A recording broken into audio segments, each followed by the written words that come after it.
यार multi bagger stock. क्या आप भी मल्टी बैगर ढूंढ रहे हैं? देखिए इस वीडियो को।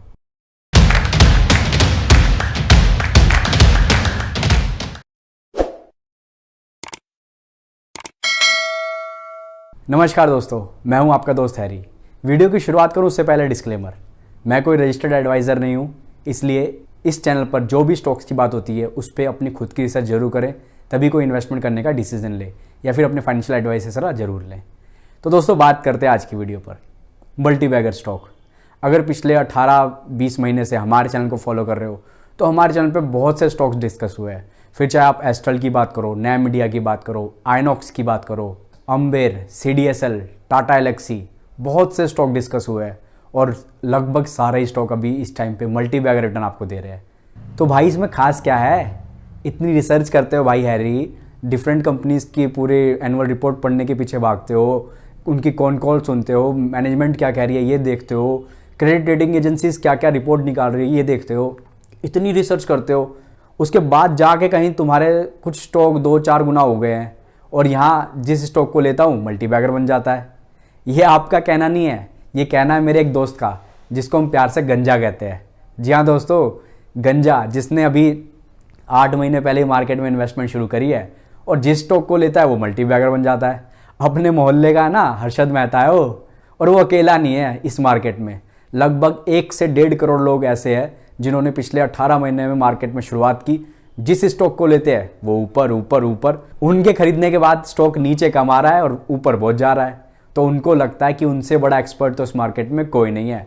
उनसे फंडामेंटल की बात करोगे ना कि कंपनी के फंडामेंटल देखने चाहिए, ये सब रेशोज ये सब देखना चाहिए, अरे भाई हमारे दिमाग में नहीं घुसते। हमें तो ये पता है ये स्टॉक प्राइस इतने का है, ले लो, उस यूट्यूबर ने कहा है पैसा बनेगा।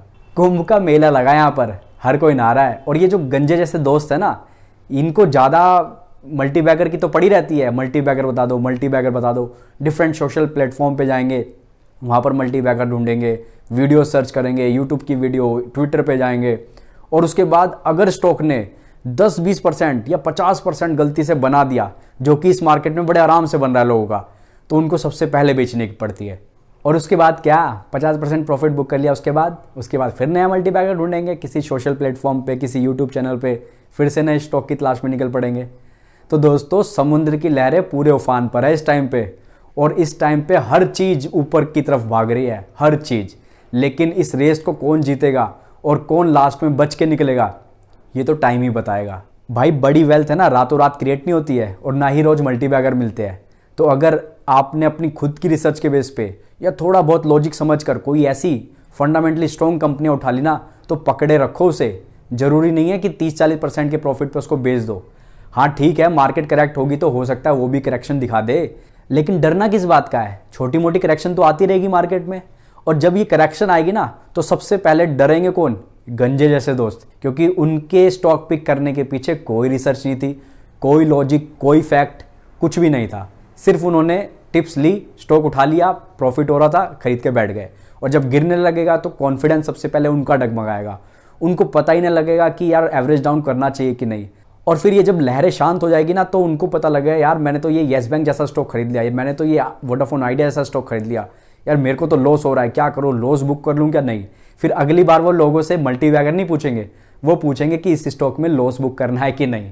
यहाँ तो है ना दोस्तों, वो कंपनियां भाग रही है जो कि NCLT में अपने आप को फाइल कर चुके हैं बैंकरप्सी के लिए, लेकिन मार्केट पूरे उफान पर है। जैसा कि आपको पता है, उन स्टॉक्स के भी प्राइस रोज 20-30% ऊपर जा रहे हैं, और हमारे रिटेल भाई बिना सोचे समझे, बिना कोई जाने, थोड़ी सी रिसर्च कर लो, थोड़ी बहुत न्यूज़ सर्च कर लो, खुद ही आइडिया लग जाएगा कि कंपनी में 3-4 साल पहले चल क्या रहा था। क्यों भाग रहे हो ऐसे स्टॉक के पीछे?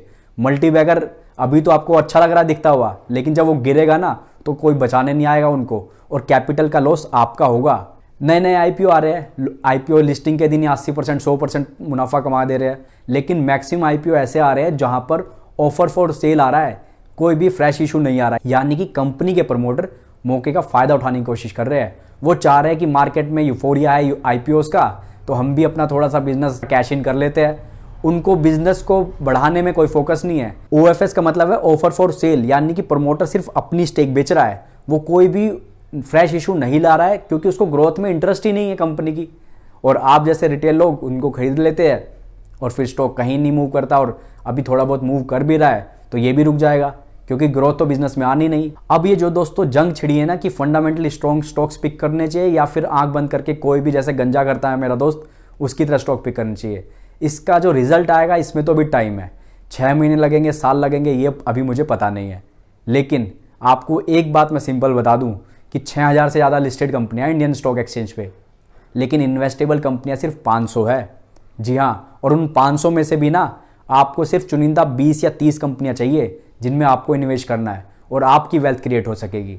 तो दोस्तों मेरा काम तो यही है कि अपनी पर्सनल रिसर्च के बेस पे बढ़िया से बढ़िया कंपनी आपके लिए ढूंढ के लाऊं, उनकी रिसर्च आपसे शेयर करूं और उसके बाद आप खुद अपनी थोड़ी रिसर्च करके उन स्टॉक्स को पिक करें। तो चाहे वो एग्जिस्टिंग स्टॉक्स हो जिस पर हम ऑलरेडी बात कर चुके हैं या फिर आने वाले नए स्टॉक्स, हम हमेशा फोकस रखेंगे लॉजिक्स पर, फैक्ट्स पर, इंफॉर्मेशन पर, अपनी रिसर्च पर, और उसके बेस पे ही स्टॉक्स आपके लिए लेके आएंगे। फिर वो स्टॉक 1 साल में मल्टी बैगर रिटर्न देते हैं, 2 साल में या 5 साल में, ये उनकी परफॉर्मेंस पर डिपेंड करेगा।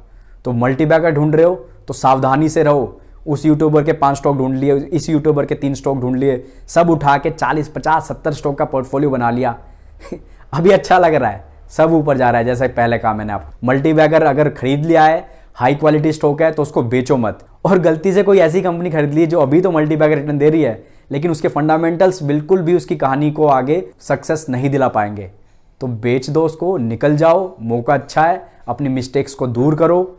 और दोस्तों मल्टी बैगर ढूंढ रहे हो ना, तो सबसे बड़ा मल्टी बैगर तो इंडिया खुद है।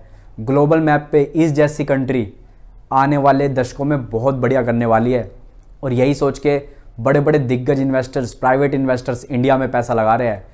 चाइना +1 की बात ऐसे ही नहीं हो रही, इंडिया की ग्रोथ स्टोरी काफ़ी दशकों तक चलने वाली है यहाँ से। तो इसलिए इंडिया पे बैट करो, इंडिया की फंडामेंटली स्ट्रॉन्ग कंपनियों पे बैट करो, और इंडिया का फ्यूचर ब्राइट है, उसके साथ आपकी भी वेल्थ बनेगी। लेकिन पैनी स्टॉक्स या लो क्वालिटी स्टॉक्स या सस्ते पी वाले स्टॉक्स, उनके चक्कर में मत रहो। फंडामेंटल्स मायने रखते हैं, ये बात आज नहीं समझ में आ रही तो आएगी बहुत जल्दी। Thank you so much.